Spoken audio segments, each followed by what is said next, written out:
Welcome back to the Lust for Life podcast, where Jake and I journal and reflect about our weeks. And we're really happy to be back. And we also are joined by Lucy the Scotty today. So we're going to see if she'll lick the microphone. Let's see. Lucy. She just sniffed the microphone, so maybe you heard that. But she's on her laps today. We went to the dog park today, and she had a lot of fun. But no other dogs can be in the dog park with her because she doesn't get along very well. So if there's other dogs that come in, we have to go. But luckily, no one came in today. So good girl, huh? So this week was kind of a similar week we've had to others prior, but another good one, full of Ironman training, tests for Jake. I'm trucking along in school as well. But Jake had a little bit more of a stressful week about his test, so I'll have him briefly share it. So we had our neuro final this week. So it was a big block. It was 7 weeks, and this last one was kind of cumulative too. So it included some like ENT and some ophthalmology stuff in the test as well. So it was a big one, and a lot of the neuro stuff was difficult. And for me, I was really stressing about this exam. And Jake never stresses, like ever. So when Jake starts to stress, I start to panic because that means we're really in trouble. Well, we had like our last exam was on a Monday, and then not that Friday, but the following Friday was this exam. So what is that, like 10 days between, like jam-packed, learning a ton of material, and then another exam. There was so much like drugs on this exam, so just ton of memorization, like a ton of stuff. It was a lot. And so I was stressing for it. To the point where like it was Thursday or Wednesday I got like, so the test was Friday. Wednesday I was feeling like pretty overwhelmed. Like Tennessee said, like I like rarely get stressed, and I even more I super rarely get overwhelmed. And he didn't even know what he was feeling because he never feels it. Yeah. And then he was like, I could just tell he was like frozen. And I was like, Jake, what is going on? And he's like, I don't know what I'm feeling right now. And I'm like, are you feeling overwhelmed? And he's like, maybe.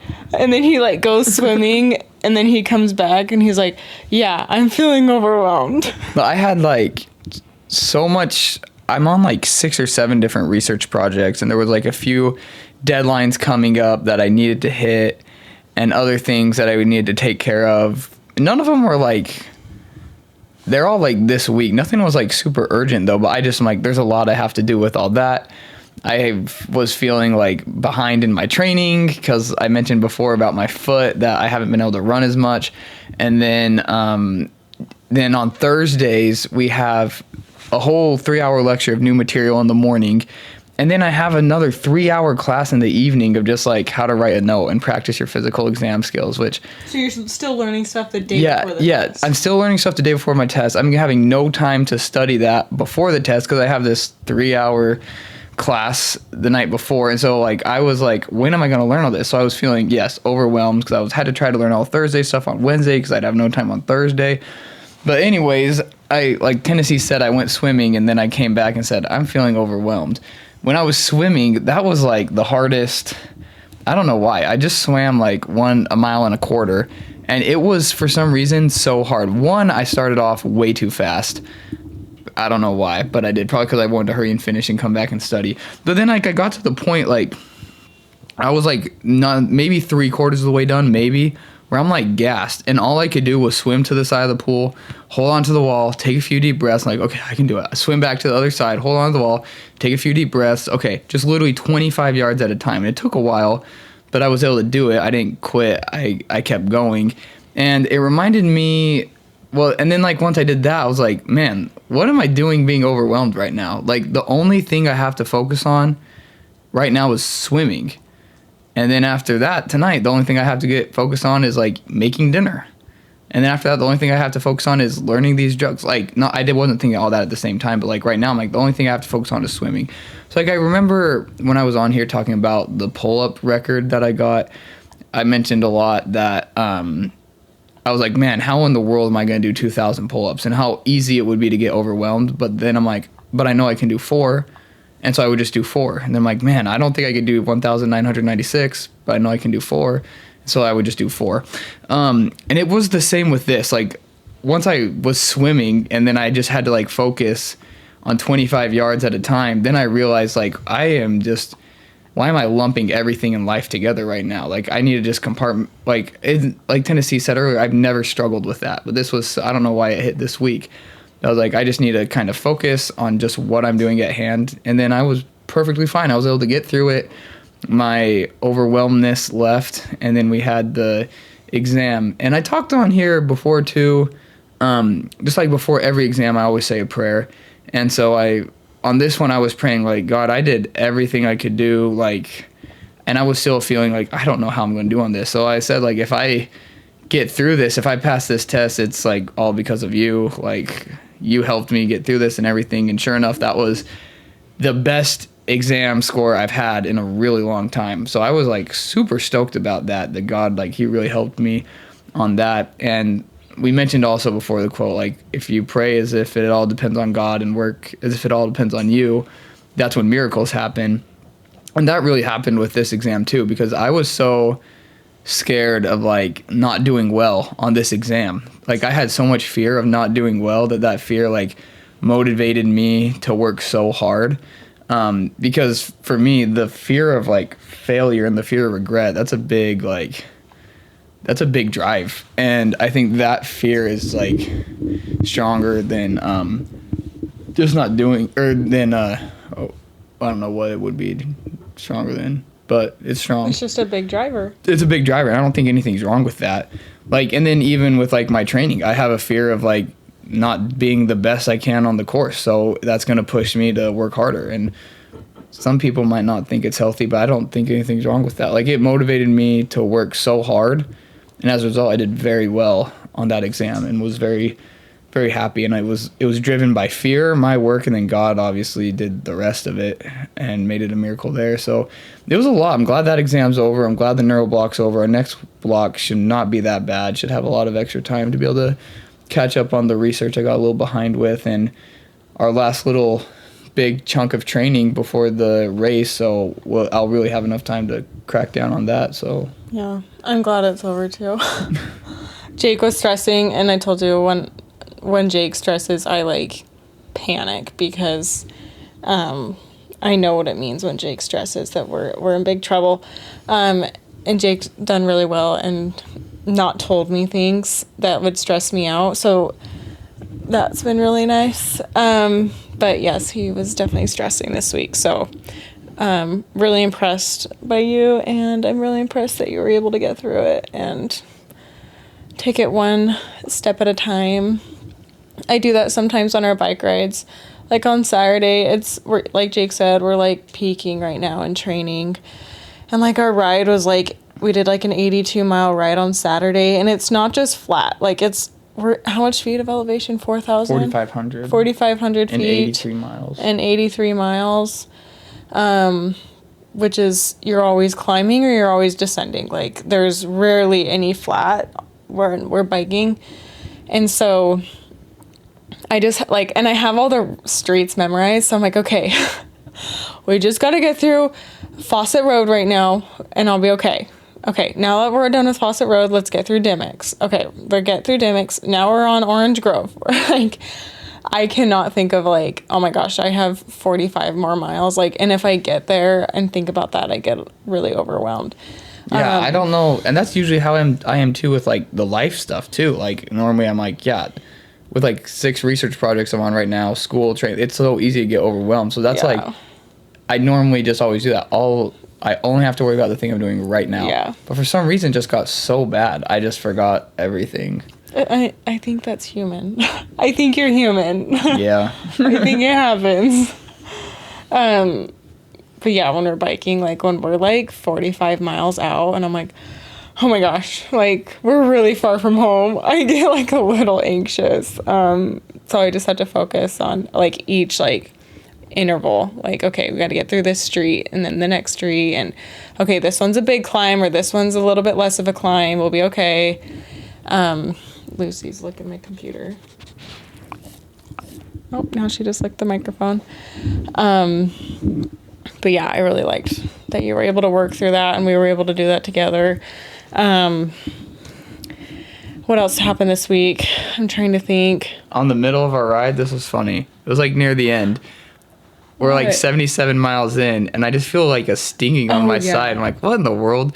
And like, that's a bee. And I look down and I don't see a bee, but I feel I'm currently being stung. Oh my god. And so like through my jersey, I'm like pinching this creature.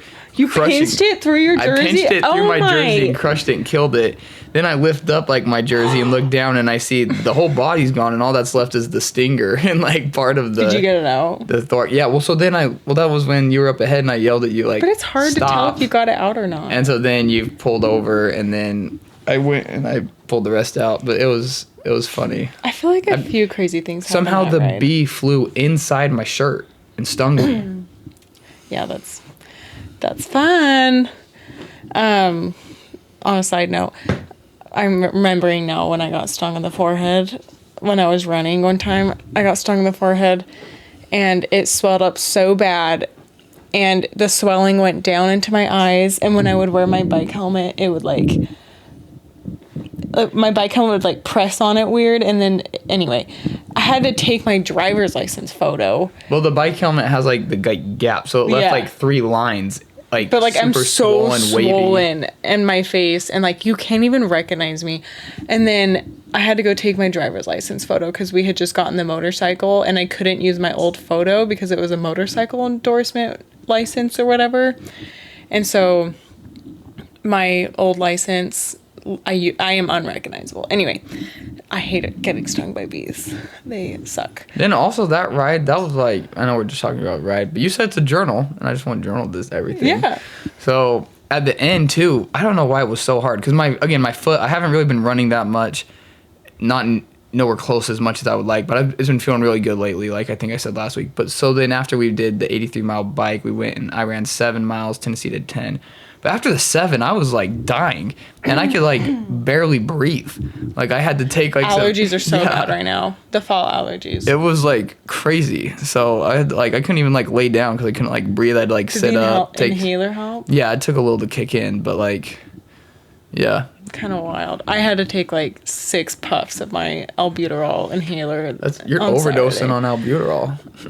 You know what? It's okay. I think my heart will live. The allergies, in my opinion, are worse in the fall than in the spring. The spring is more sinusy. Yeah, this is the fall is lungs. Your lungs are. I don't know what kind of mold is growing in the forest. I don't know. Ragweed. I don't know what it is, but it's so hard on the lungs. And training right now with the fall allergies is a beast, is it not? It's your lungs are so tired.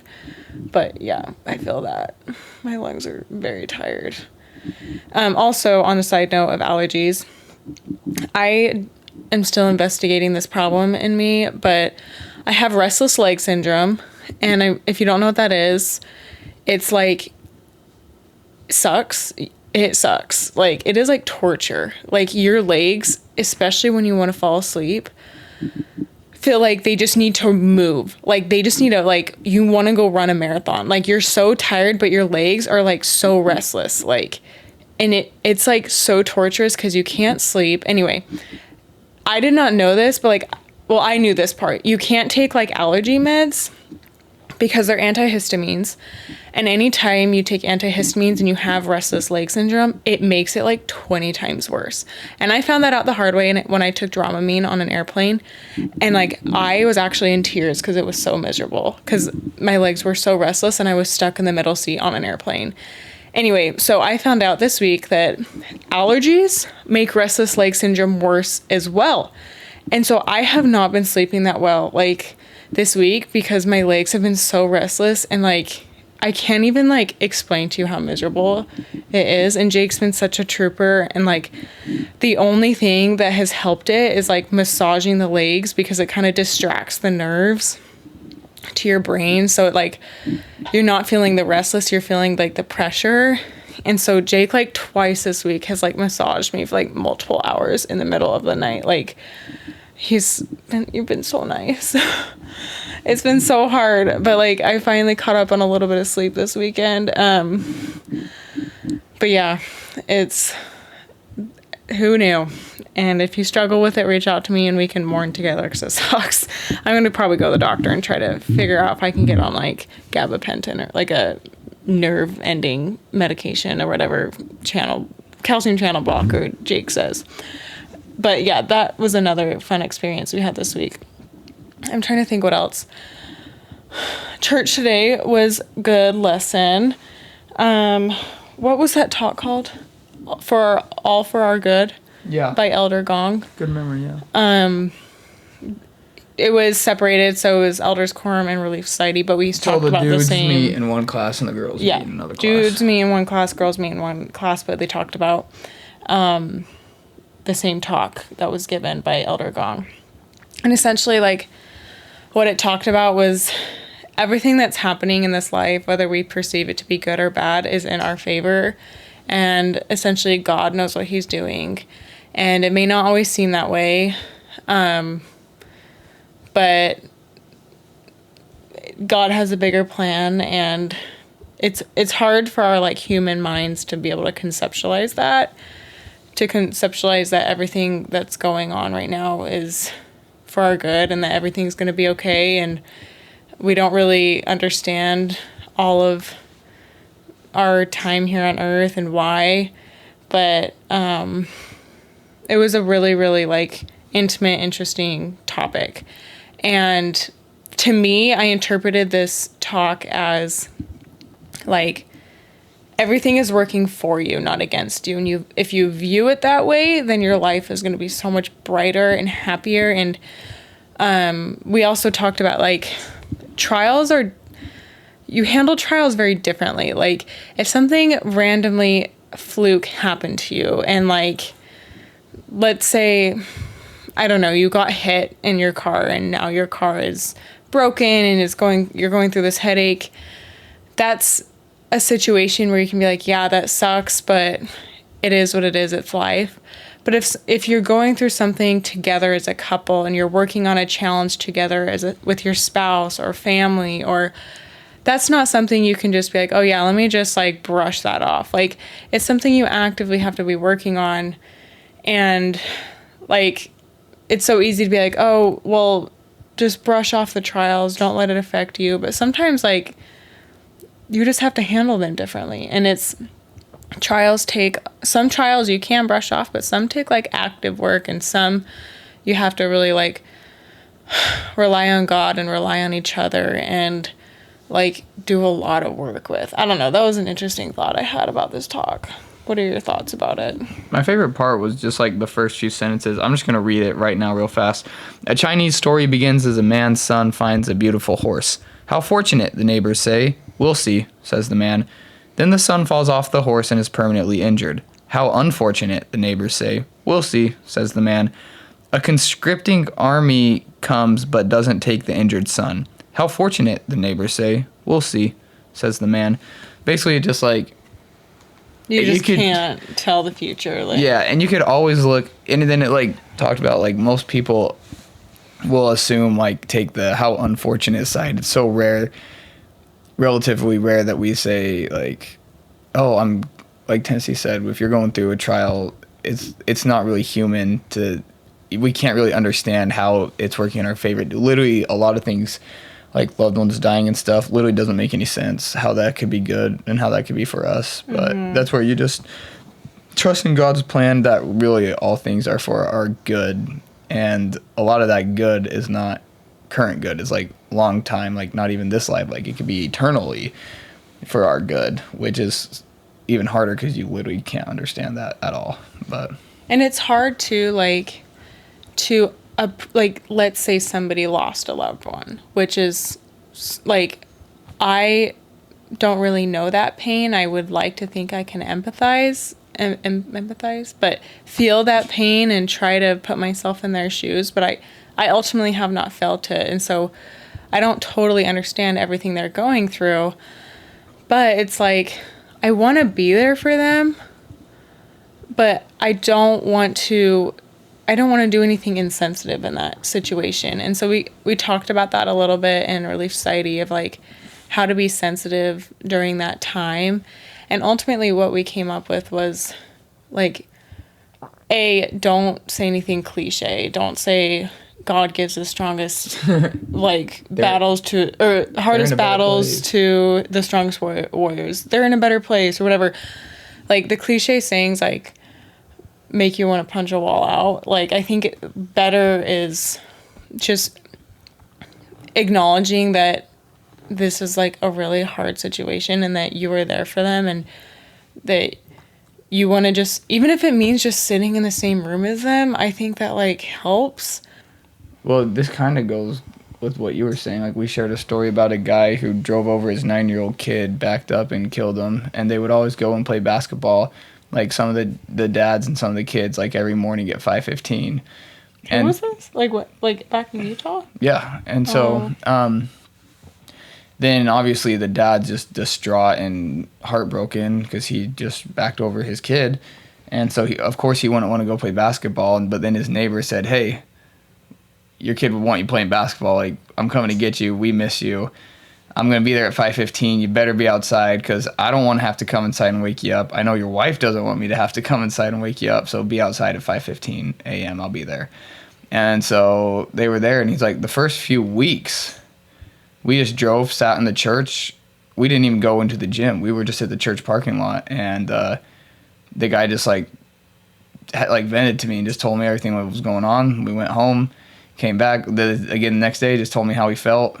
And never once did he ask or I don't know if he asked how he was doing or anything, but just, I think the point I was trying to make, and then eventually the guy played basketball. But the point I think I was trying to make is just be there for them.